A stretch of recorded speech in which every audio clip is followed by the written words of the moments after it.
Hello, my beautiful babies, and welcome back to Arrakis for Children of Dune Club, Session 3. Oh my goodness, in this session, we are reading from this book in particular, and we are reading from pages 100 to 148.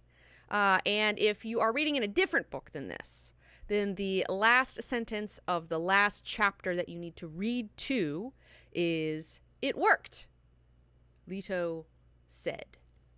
So yeah, there we go. And before we get into it, I just want to remind everybody that our back to school Dune packs are now shipping. Oh my gosh, I'm so excited. Our Bene Gesserit School for Humans notebooks. We got in the pack, we got a fucking Chome sticky notebook. We got mad sticky notes. I've been using this bitch. I love it. We got an Abomination Alia bookmark. Look at that. Look like a sexy spot UV. Ooh. Ooh, look at this. Look at this foil. Oh, it looks so good. And not only that, we've got a Mentat vegan Juice of Safu chapstick. So this will get your brain going. You know, you'll be like, oh, my lips need to acquire some speed. Oh, all right, I got my Juice of Safu. Then you got your Souk School syringe pen, and then your Space and Guild highlighter. And then sold separately, we have the Spice Melange CBD lip balm. So these lip balms will help keep your lips nice and moist when we're on Arrakis. It's really dry in the desert. You need to keep your lips moist with these lip balms. And you also get a letter, an acceptance letter, 19 Academy acceptance letter, a Litany Against Fear praying card, and a 3-inch 19 Academy crest sticker. And there's also some Abomination Alia 8x10 sign and personalized prints available. And pretty soon we will have the Bathwater of Life pendant necklace available. It's not ready yet, but we're getting there. Hopefully in the next couple weeks, I'm going to get a couple ladies. We're going to sit down and do some crafting, make some necklaces for you. It's going to be pretty cool. Be using the actual bathwater from the Abomination Alia photo shoot. That's right. Real bathwater. Real bathwater. So you go to danikaxix.bigcartel.com, and right now we're only shipping domestically. I'm sorry. I love you, international people, and I feel terrible about this, but currently the USPS is having a hard time with COVID going on, and then like there's a whole bunch of weird shit because it's an election year, and like it's just all fucked up, and international shipping's been taking forever, and it's not gonna be worth the trouble, man. It's just gonna be a bummer. So maybe next year, you know, we'll see. I'm sorry, guys. I love you so much. This hurts me too. But this is where we're at. So it's like I can't take any more fuckery this year. So anyways, you can go to danikaxix.bigcartel.com to pick up some of this sweet merch. You can also just get the Abomination Alia bookmark alone by itself. So if you just want the bookmark, there's also that option, and you can get it signed. So it's pretty cute. But these sales help support this free class. And thank you for everyone who's already bought a box. 1/3 of the boxes are already gone, so they're moving fast. So a lot of people, especially in the chat, have already ordered theirs. So I'm really excited for you to start getting them. They just started shipping a couple days ago. So that'll be really fun. And make sure if you did get one to tag me on Instagram and Twitter. Let me know you got it and how much you love it. All right. So let's get into it. Let's do a recap real quick for session 3. Game, set, and match. In session 3, Leto and Ganima play the parent game and willingly become possessed by the spirits of their father and mother, Paul and Cheney. Whoa, that was crazy. To seek their advice and wisdom, barely escaping abomination. Once returned to full control of themselves, the twins resolved to tread their father's mysterious golden path. Back on Salusa Secundus, we meet the young lord Feron Carino as his Bashar Tykanik works to influence him into the Fremen religion. The Bashar has brought the preacher to the planet to interpret the royal's dream, who listens and gives sage words to the young master before returning to Arrakis. And finally, Leto meets his grandmother, Jessica, for an intense one-on-one encounter where his would-be teacher becomes the student. Oh, whoa. So, pretty bananas, guys. It was only 3 chapters. There's like 3 longer chapters, but damn, they're action-packed. So let's get into our first chapter, chapter 13, The Parent Game. Whoa, freaky weird, okay? Like, it just gets weirder and weirder. Like, dude just keeps getting fucking weird. So Leto and Ganima are desperate to escape possession, all right? They're on Ollie's abomination. They don't want to become abomination. Jessica came here just to make sure they're not abomination. Everyone's up their ass about it. They don't want to deal with it. So they play something called the Parent Game, where they become their father and mother. Leto becomes Paul, and Ganima plays Chani, doesn't play her, but becomes her. They allow the ghosts of their mother and father to take over their flesh, to confer together once more to find a way out of this trap, find a way out of abomination. Now, this is a dangerous path, obviously, but there's an interesting saying, the only way out is through, you know, and I feel like that's definitely what's going on here. The only way out of abomination is through it. And so so they both go into this trance. They turn into their parents, super nuts. And it was so sad because, like, Chani and Paul, like, Chani died before Paul. She doesn't know what happened to him, you know? And, like, when they see each other for the first time, she's like, did you walk out into the desert to die? Like, she's like, oh, no. And he's like, maybe I did, you know, but I stayed alive to see my vision through.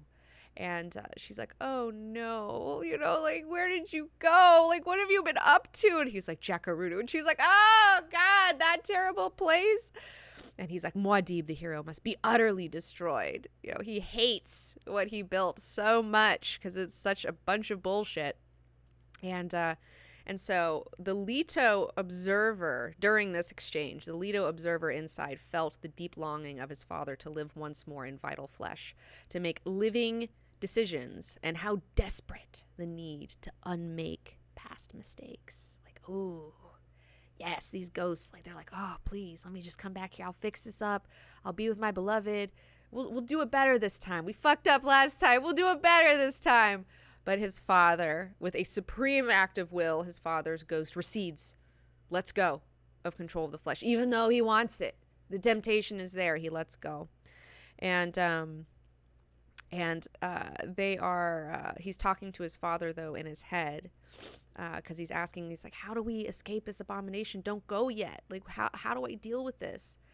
And so they're talking, and they say, those who sought the future hoped to gain the winning gambles on tomorrow's race.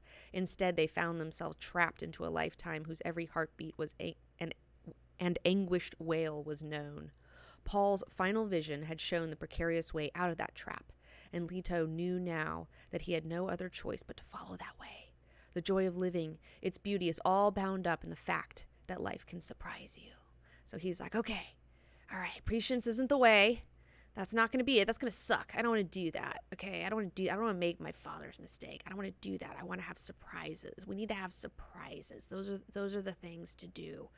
And he turns to Gani, and he sees that she's still possessed. Like, he comes out of it pretty quickly. Like him and his dad, like, they confer, they do their thing. He gets his wisdom. Gani's still possessed. Like, Chani's still there, and she's like, Chani's like, come back, like, be my beloved again. Like, let's do this. Like, bring Paul back. Like, fuck these kids. Like, let's do this. She leans over as Chani and kisses her own son. You know, like, come back, Paul. Come on. And she talks about how the temptation, it's so easy. It's so foolishly easy. And, like, oh my God.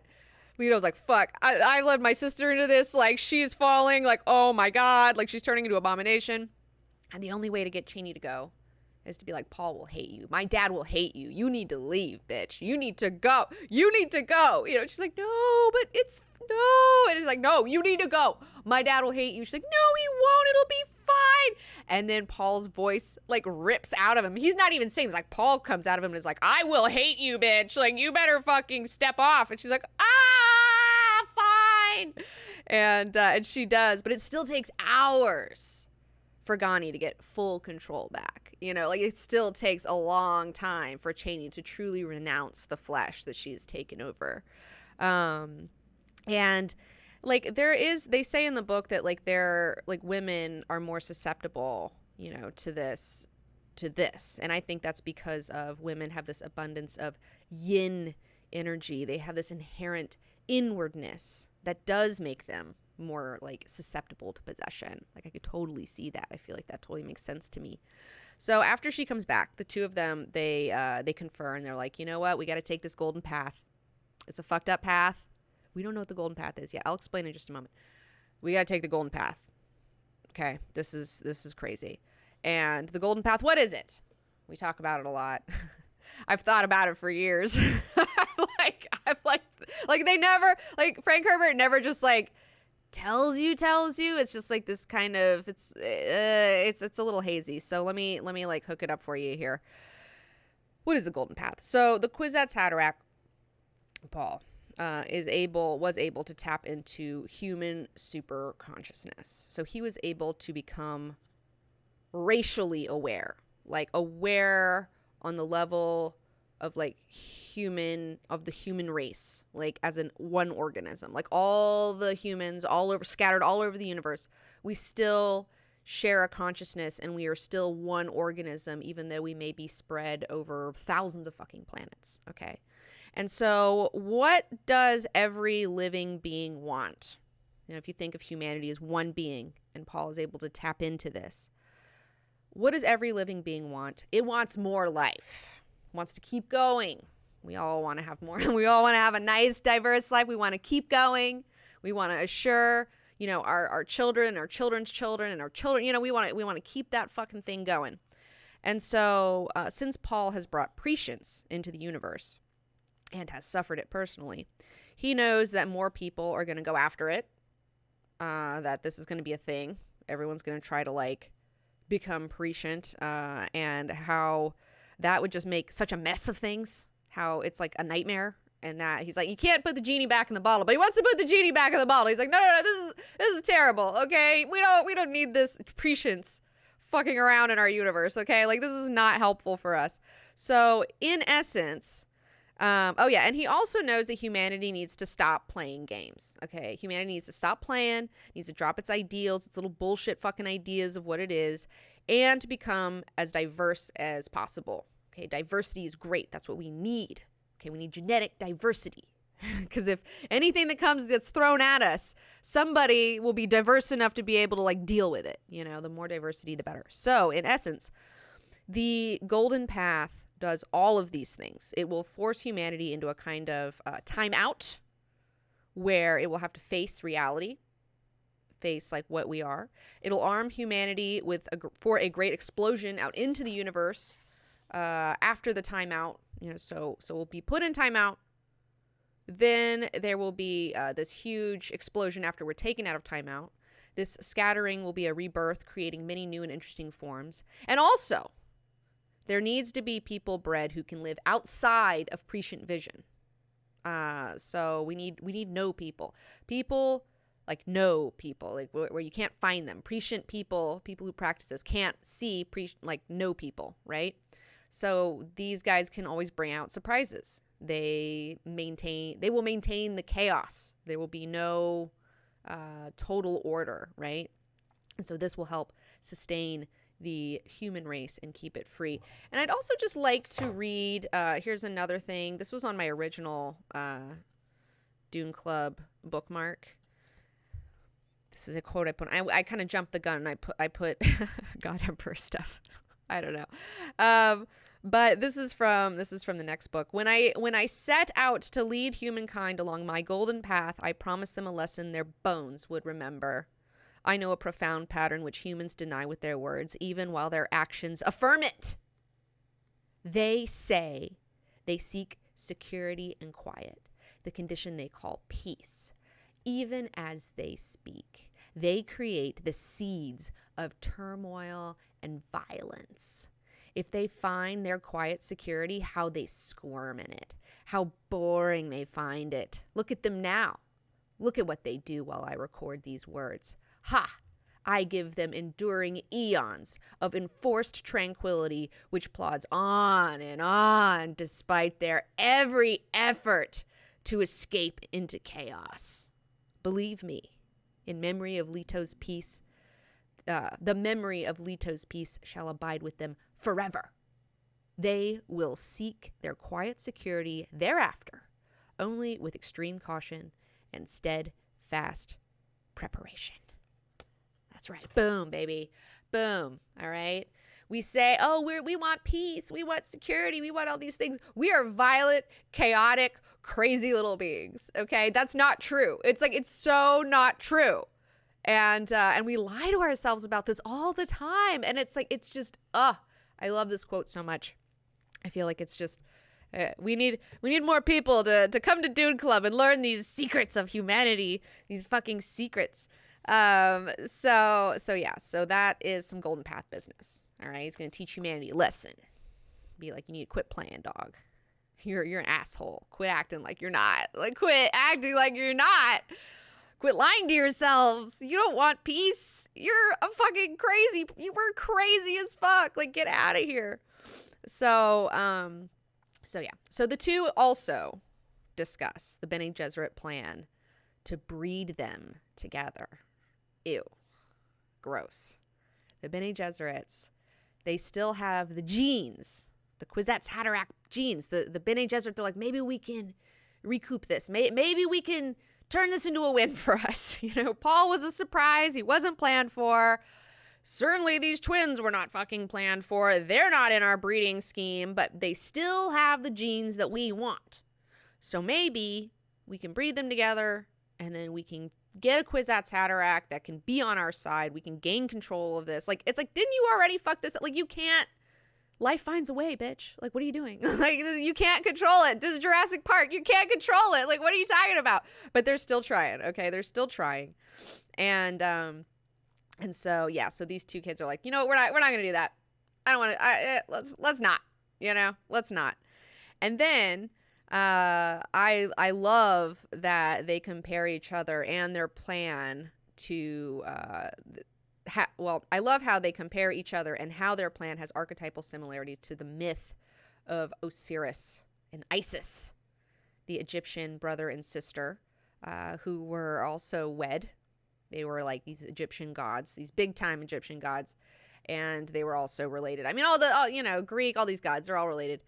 They were a couple, and Osiris was, sitting on the throne, on the earthly throne. He was teaching humans how to be cool and civilizing them and all that sort of good stuff. And then his brother Set, who's kind of a dickhead. His brother Set is an asshole. And he kills his brother Osiris and takes his throne. And so it's up to Isis. She's got to go find her brother and put him back together. He's been dismembered. And although she finds all the pieces except for one, his dick is gone. His penis is gone. But she finds a way to resurrect him. And with her magic, she's able to conceive with this half-alive, half-dead, resurrected mummy of her brother. And conceives Horus from their union, while Osiris now descends to become the Lord of the Underworld, where he judges the dead. So he used to be the king of the world. Now he's the king of the underworld. And so anyways, so Leto is, it's interesting too, because he also calls their plan agricultural work of a very menial kind. So the Golden Path is likened to being agricultural work of a very menial kind, fertilizing, irrigating, weeding, transplanting, pruning, yet with the Fremen implication that this labor occurred simultaneously in another world where it symbolized cultivating the richness of the soul. Just ooh, I love that. I love that. And I feel like I've personally been kind of doing that, where it's okay, you got to do this menial work. You got to put your bookshelf together. You got to get your bookshelf together. But once your bookshelf's together, your mind is together. Your spirit will be together. It's a big project. It's not super fun, but it's so worth it. And it will help you on so many levels, on so many metaphysical levels, just to get your bookshelf together, get your house together, patch up your walls, put up your new art, do this, like make the space, and everything else will come together as well. So I feel like there's a lot of, there's a lot there we can learn from. And so anyways, so Ganima's like, all right, I'm down, but like, you're not Osiris. And he's like, I'm not going to try to be. She's like, okay, are you sure about that? She's not so fucking sure. And it also has grown increasingly obvious to her that he was pleading on 2 levels.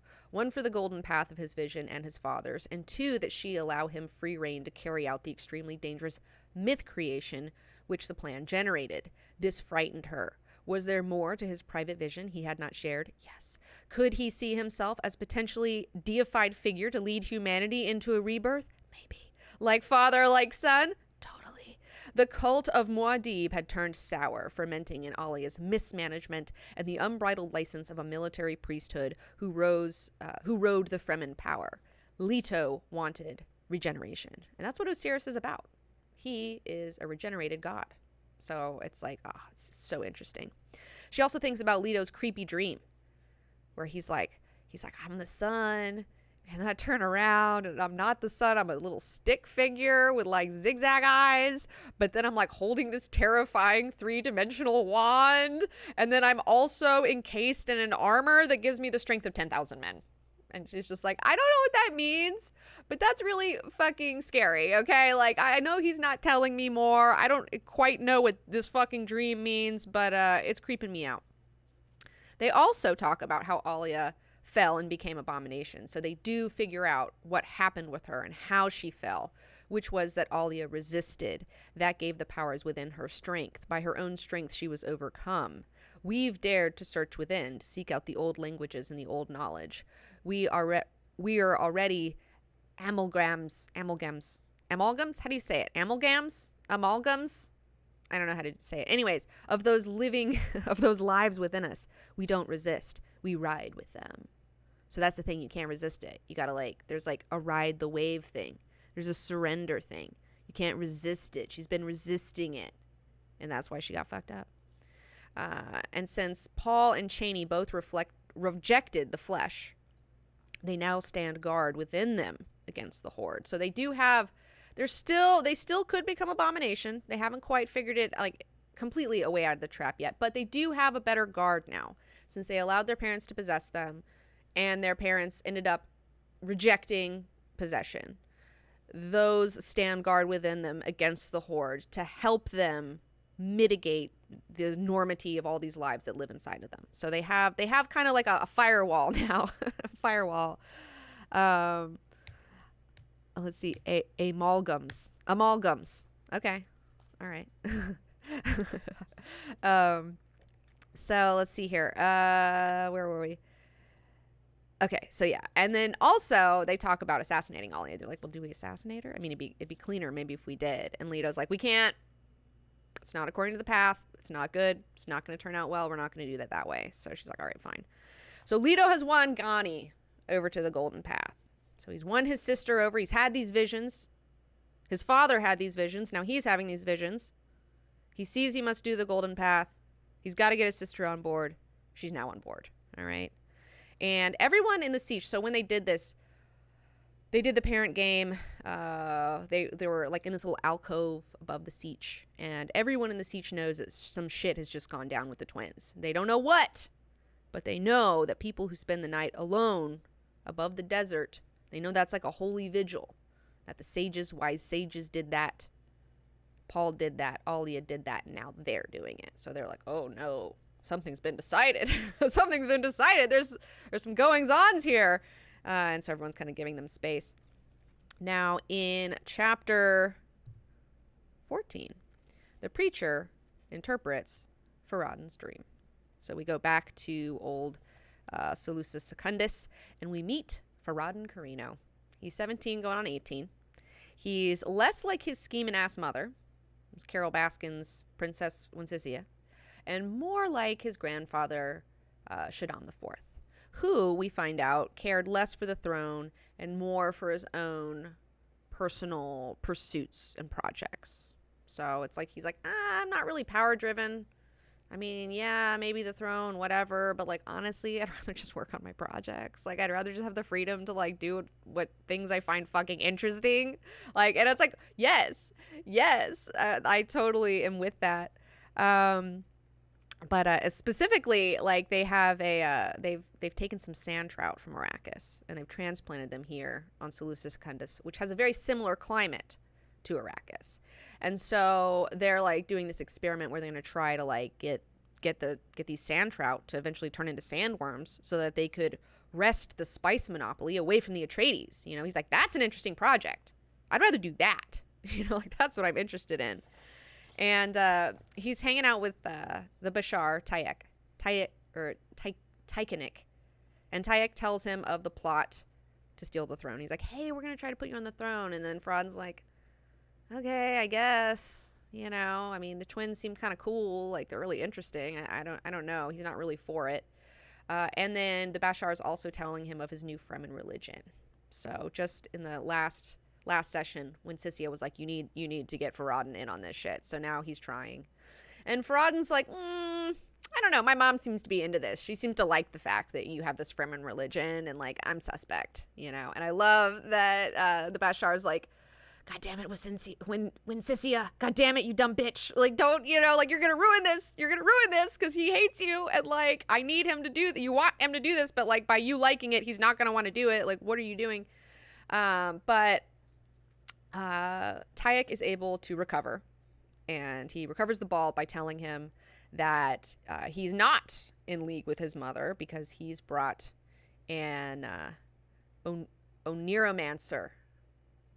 I looked up Oniromancer, and there was like, every time the pronunciation, there was like 4 different types. Like 4 different, like every time I clicked on a pronunciation, like everyone said it different, which I was like, oh, thanks, that's great. But an Oniromancer to interpret his dream of his own volition. He's like, your mother might not like this, but I brought a dream interpreter because you've been having a dream, and I brought this guy from Arrakis. He calls himself the Preacher, and he's gonna listen to your dream. And so Feron's like, oh, my mom won't like this. Okay, I think I can do this. It's gonna be cool. And also he says this really great thing about the Fremen religion. He says, church and state, my prince, even scientific reason and faith, and even more progress and tradition, all of these are reconciled in the teachings of Muad'Dib. He taught that there are no intransigent opposites, except in the beliefs of men, and sometimes in their dreams. Once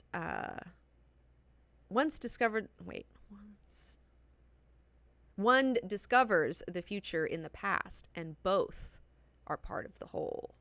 You win back your consciousness of your inner being when you recognize the universe as a coherent whole. And I was like, oh, I like this Fremen religion. I was like, oh, we're reconciling opposites? Like, oh my gosh, I love it. That's a big thing that Alan Watts talks about. But he's talking about like Zen stuff. But it's like, yeah, there's no, these two opposites, these things that seem antagonistic. They're all part of one being. So I like that he was talking about that. But enter the Preacher. Here we go. He's masked with this Ixian seeing gauze, which is like fucking cool. It's like this black fabric that goes from like here to here. And supposedly this fabric is like one giant camera. It's like one giant eye. The blind man can see with just putting this fabric over his face, which I'm like, oh my God. That is so cool. I'm just like, oh, that, I just, in my mind, I'm like, this looks so cool on screen. Like, this just looks really badass. Like, this is a perfect yes. And the young prince relates his dream. He talks of water flowing upward in the well, about the worlds which were atoms dancing in his head, and about the snake which transformed itself into a sandworm and exploded into a cloud of dust. And the Preacher listens, and he's like, all right, cool. But then he's like, I'm not going to, okay, I listened. And he's like, well, are you going to tell me what it means? He's like, no. He's like, what do you mean no? And he's like, I interpreted it. I know what it means, but I'm not going to tell you what it means. And he's like, what? You motherfucker? Like, they get so pissed. It was really funny. But he's like, it would confuse you, and you would insist upon misunderstanding. Like, if I told you what this meant, you still wouldn't understand it. You'd fuck it up. It's not for you, dude. It's not for you. But you know what? It lets me know that like shit's popping off like the way it needs to be popping off. So thanks for telling me. And he's like, what, do you not trust us? And he's like, I do not trust either of you for the simple reason that you do not trust yourselves. And it's like, whoa, this guy is talking so much shit to these two. Like, these guys are not, they're not used to that. They're not used to people talking shit to them like that. And Feron, though, he's like, you know what? I kind of like you. I like that you talk shit to me. This is kind of cool. I don't really experience this very often. You seem like you know what the fuck. So why don't you just stay here with me? I'm going to get you an apartment. We just hang out. I'll tell you all my dreams. You don't have to tell me what any of them are. We can just fucking chill, fam. And the preacher's like, nah. He's like, I am summoned back to Arrakis by a power greater than the Atreides. And Feron's like, what? Who the fuck? He's so full of shit. Like, who would be, like, what? By a dream or something? Like, I don't know. It's the golden path. But he also reveals that in exchange to come and interpret, the preacher must go back. And that if this goes down like this, if the preacher comes and is able to leave and go back, he will deliver House Carino Duncan, Idaho as their agent. Whoa, that's a pretty big boast. That's a pretty big boast. Duncan, Idaho becomes a Carino agent because of the preacher? Very interesting. And before he leaves, though, he gives some advice. And again, the preacher, there's just like so much good shit that he says. It's insane. Like, he's got so much wisdom. He says, governments may rise and fall for reasons which appear insignificant, Prince. What small events, an argument between women, which way the wind blows on a certain day, a sneeze, a cough, the length of a garment, a chance collision of a fleck of sand in a courtier's eye. It is not always majestic concerns of imperial ministers which dictate the course of history, nor is it necessarily the pontifications of priests which move the hands of God.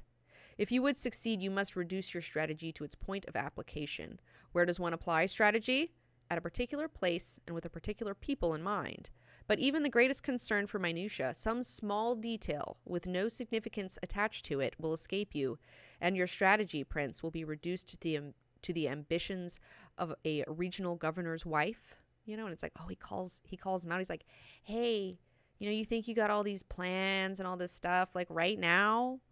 Like, your ambitions are, your strategy is reduced to the ambitions of a regional governor's wife, your mom. It's like, your mom is calling the shots here, kid. Like, let's be fucking real about it.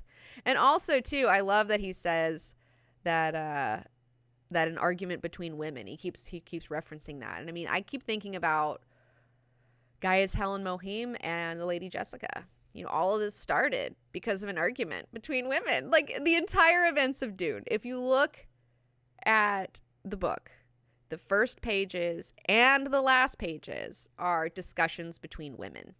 The first pages, you have Gaius Helen Mohim saying, Jessica, what the fuck did you do? And Jessica's like, I did it and I don't care. Like, I know you're bummed, but like, I can't take it back. So deal with it. And the entire events of Dune, everything is just like the entire universe changed because these two women had an argument with each other. Like, it's so nuts. And then he goes on to say, you are being led to desire a throne. Ambitions tend to remain undisturbed by realities. I dare such words because you stand at a crossroads. You may become admirable, but now you are surrounded by those who do not seek moral justifications, by advisors who are strategy-oriented. You are young and tough, but you lack a certain advanced training by which your character might evolve. This is sad because you have weaknesses whose dimensions I have described. He's like, weak? What? He's talking so much shit. And he's like, yeah, you're weak. You've given no thought to the kind of society you might prefer. You do not consider the hopes of your subjects. Even the form of the Imperium which you seek has little shape in your imaginings. Your eye is upon the power, not upon the subtle uses and its perils. Your future is filled thus with manifest unknowns, which arguing women, with coughs and windy days. How can you create an epic when you cannot see every detail? Your tough mind will not serve you. This is where you are weak. And it's like, whoa. And Feron's like, God damn it, Tychonik, why did you bring this guy here? Like, what the fuck, dude? And then I love the preacher's like, your faithful Bashar does God's will without even knowing it. It's like, oh, fuck. Like, the Carrinos think they're like doing all these power plays, but really it's like all just falling into the preacher's hands. Like, oh, fucking good. Really interesting. I really like that a lot. It's like, how many times has that happened to us too, where we think we've got our little plots and like we're really being moved by something larger than ourselves? It's like, oh, what a thought. What a thought. Now, we go back. Yeah, the Carrinos are their own worst enemies, Davy Sockrucker. That is correct. That is correct. They really are. They really are. Man, Princess Wincisia is so... Like, you thought Irulan was annoying. Fuck. Like, Wincisia is just as terrible. Just as terrible. So, here we go. So, let's go to our last chapter. Leto turns Jessica onto his golden path. All right. So, convincing Ganima was one thing. Turning his grandmother, whew, that's going to be another. That's going to be another, all right? Like he's like, oh, this is my twin. Like, I can get her on board. We're bros, like, we totally shared a womb. Like, I can get her. But, like, getting your grandmother, who you're just meeting for the first time, who was a Bene Gesserit, who has all this programming and all this fucking shit going on. Wow, it's going to be tough. And it's funny, too, because in their first meeting with Ghani, Jessica's first meeting with her, like, I feel like Ganima was, like, good cop. And then now she meets Leto one-on-one, and, like, Leto's, like, bad cop. Like, he's, like, bad copping her, like, so hard. And he is, throughout this entire interview, these two are trying to, like, have control over the other one. Like, Jessica wants control of Leto. Leto wants control of Jessica. Okay, this is, like, a total power grab. Whereas, like, Jessica and Ganima just, like, communed. It's like Leto and Jessica are at war, and he's got to break her out of her Bene Gesserit control. He's got to break her out of that shit. So the first thing he does to get her out of that is to set himself above her. Okay, he's got to make sure that she knows that he is the top of the food chain here. He's like, I'm above you, okay? Like, I'm above you, lady. Like, you may be my grandma, like, whatever the fuck, but, like, you need to calm down. You need to shut the fuck up and sit down. He's so much more than she is. He's like, you got your petty Bene Gesserit bullshit. Like, get out of here with that. He's like, I am not a child. I am millions of years old. Okay? Like, that's what I am. Okay? I'm not a kid. Don't call me child. All right? I'm millions of years old. Like, first of all. And he gets her off balance, and she's disturbed, and she starts to chew her upper lip. It's like a little poker tell, and that he takes that tell and he invokes her beloved Duke Leto. Okay. And she remembers, when she chews her lips, she remembers her Duke Leto telling her, your one unbridled response, it tells me that you're disturbed and that I must kiss those lips to still their fluttering. I was like, oh, how romantic. Who wouldn't fall in love with Duke Leto? Like, oh my gosh. Ooh, oh yes, like, that'd be great. I'd love to hear that. And Leto kind of takes that memory that she has and, like, tweaks it a little bit, and he says, you are disturbed. I see it by the fluttering of those lips. And again, like Leto said, I must kiss those lips, and he's like, those lips, the fluttering of those lips. Like, I know, because I was there. Okay, I have Leto's memories, and I have your fucking memories, lady. Okay, so, like, don't even try to start with me. And then he goes on to tell her that she's a dumb pleb for pursuing prescience. He's just like, oh, you want to win the gamble? You want to know how much whale fur is gonna cost tomorrow? Is that what you would use it for? You and every other idiot in this fucking universe thinks they want prescience. You don't want it. Okay, you're fucking stupid. And he says that ignorance has its advantages, and a universe of surprises is what I pray for. I don't want a universe of prescience. We need to stop trying to do this, and we need surprises. We need chaos, all right? And then he admonishes her. He's like, you come here to judge us? You come here to judge us, lady? You come here to judge Alia? It's better that we are going to judge you, okay? You thought you were going to judge us? We're going to judge you right now, okay? We're, like, fucking going... He's like, you need to shut up, lady. And he also goes on to say, you have intellectually accepted. Intellectually, we have your memories. But, like really, lady, like any bedchamber endearment, your Duke whispered is ours to recall at will. Anything. All of it. Okay, I know you know that, but, like, let me show you. And then he outlines more fuckery for her. He's like, Alia is going to abduct you. I already know that. When Sissia is going to attack, all right, the Carinos are getting ready to attack. Alia's going to profit from this. She's going to blame the Carinos. And then she's going to let their PR machine discredit you. And then that's going to be to all of our, this is going to fuck us all up. Okay, this is going to fuck House Atreides if we let this happen. And she's like, what are you talking about? That's not going to happen. Ollie would never do that, you know? And he's like, he gets so pissed, like just playing games with this lady, that he like invokes Duke Leto. And he gets to get her to shut up and listen. Like he says something exactly like how Duke Leto would have said it, with the same intonation, the same voice, the same hand gesture, the same shake of his head. And she's like, oh, fuck. Like, you know, it's like, okay, so you intellectually know this. Let me just be your Duke Leto for just a minute and get you to shut up. And it works. And then he says, look, we know that the Bene Gesserit are thinking about interbreeding us. We know. Okay, we're not stupid. And we also know that they would blackmail you into doing this, okay? Because you've got Harkonnen ancestry that nobody knows about. And if we let that slip, holy shit, that would be terrible. That's not going to be good for us. So, and she's like, they wouldn't do that. He's like, yes, they would. Who are you? Like, how do you not know? He's like, I know how they've manipulated you into coming here, using you, like making you feel guilty and like using responsibility against you, and then offering you the redemption to like save your grandkids. Like, I know exactly why you're here. I know exactly what they said to you to get you here. I know how you've been manipulated. So he like shows her the manipulations that's been going on. And then he starts to outline his plan. So he's like, okay, lady, I'm above you. Fuck you. I know exactly what's going on. You're Bene Gesserit. I know why you're here. I know all of this shit. And then he's like, do I follow the Atreides mystique? Do I live for my subjects and die for them? Or do I choose another course, one which would permit me to live thousands of years? And then again, Jessica starts thinking the wrong thing. She's like, wait, is he going to do that thing where they mess with their bodily controls and then they like look really young for forever, you know? And he's like, no, I'm not. Nope. Wrong again, Jessica. He's just like making her feel so stupid.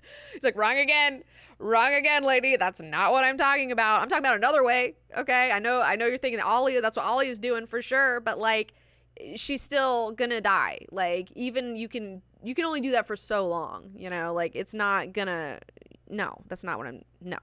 And she's like, well, explain it to me then. And he's like, you're not gonna get it. He tries to explain time to her. She doesn't get it. And then she says to her, when he lived, but when he died, he failed to die, talking about his dad. And she's like, what are you fucking talking about? And he's talking about how when Paul died, the people still long for their Messiah and they wish for his return. And they have not learned their lesson about following charismatic leaders and the dangers of making men gods. Like, they haven't learned their lesson. You know, he's like, no. Humanity's still looking for a Messiah to save them.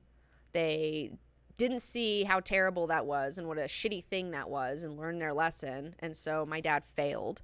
Again, she still doesn't get it. Then he berates her further and he's like, look, I know that you have a Gom Jabbar right there underneath your little fold. And like, do you think that Ollie would let you kill her with that? Do you think I would let you kill me with this? Like, lady, please. And then he calls her out for judging and thinking to kill her own daughter. He says, I do not plan the unthinkable. I'm not that stupid. You may be that stupid. I'm not that stupid. But I am shocked at you. You dare judge Alia? Of course she's broken the precious Bene Gesserit commandment. What'd you expect? You ran out on her. Left her as a queen here in all but name. All of that power. And so you run back to Caladan to nurse your wounds in Gurney's arms? Good enough. But who are you to judge Alia? It's just like, fuck, man. Jess was like, oh, I'm gonna fucking tell this kid what's what. This kid is just like fucking running games on her the entire interview. It reminds me a lot of the Dark Phoenix story where, so before she goes dark, you know, Jean is the Phoenix for many, many years, and she has this Phoenix power, right? And like after the X-Men supposedly died, which again, it's like after Paul supposedly died, the Professor X in his grief leaves Jean all alone with all of this power to go live with his space girlfriend, Lilandra. And he just leaves Jean. He's just like, I can't take any of this. I'm so tired and sad. And he just leaves. And then later he's like, oh no, what have I done? I've left this poor girl, like, holy shit, unguided. Like, she has nobody. Like, what the fuck? And he comes racing back. And like, this is a very similar parallel with Jessica coming back to Alia. But she still resists though. She's still resisting him even after she's like, dude, like, how dare you judge any of us? Like, go fuck yourself, lady. She's still resisting, and he finally lays the smack down, and he tells her to shut up with the voice. Shut up, lady. And it works on her. And, like, nobody's used the voice on her. Like, she's used the voice, but, like, she didn't think anyone could use the voice on her. Oh, she's like, oh, no, fuck. Like, I'm even susceptible to the voice, like, from this kid. And then he goes on to call her blind and reactionary. He calls the Lady Jessica blind and reactionary. And she's like, what? Me? I am not. No. And then again, he uses the voice on her and he's like, look inward. See that you're fucking blind and reactionary. I fucking see you, bitch. And she finds her world turned upside down, and she's shocked out of her Bene Gesserit conditioning and out of their plans and into uncertainty. So she came here so certain she knew what the fuck was going on, that she was the one that's going to be running games on everybody. She's in control, and like, she is not. And Leto has broken Jessica, and he commands her to his plan. He's like, this ain't about your plans, lady. This is about my plans. And my plans are, you will allow yourself to be abducted. You will allow it. And you need to think of this as a command from your Duke. If that helps you, Duke Leto's telling you to do it because he's in here. And if that helps you, this is what's going to happen. And you'll see the purpose when it's done. You're going to confront a very interesting student. And so now Jessica, too, follows the golden path. Whoa. Man, he just like really, I know, he really got her. And she's like, damn, I've been played by this kid. Like, fuck. I liked this chapter a lot. I thought it was really good. And so he leaves, he meets up with Ganima, and he's like, it worked. I did it. She's our agent now. She's not their agent. She's our agent now. So I just undid all of her Bene Gesserit fucking manipulations and training and controls. In one interview, I just shook her out of that real quick. Just fucked this lady up. But yeah, get ready to act surprised, origami girl. Abduction party, totally. Like, but act surprised. Like, you act like you don't know, but like you're gonna get abducted, and like just let it happen, okay? I promise you, it'll be totally cool. Like, it's gonna be totally cool. Yeah. So this was session 3 of Dune Club.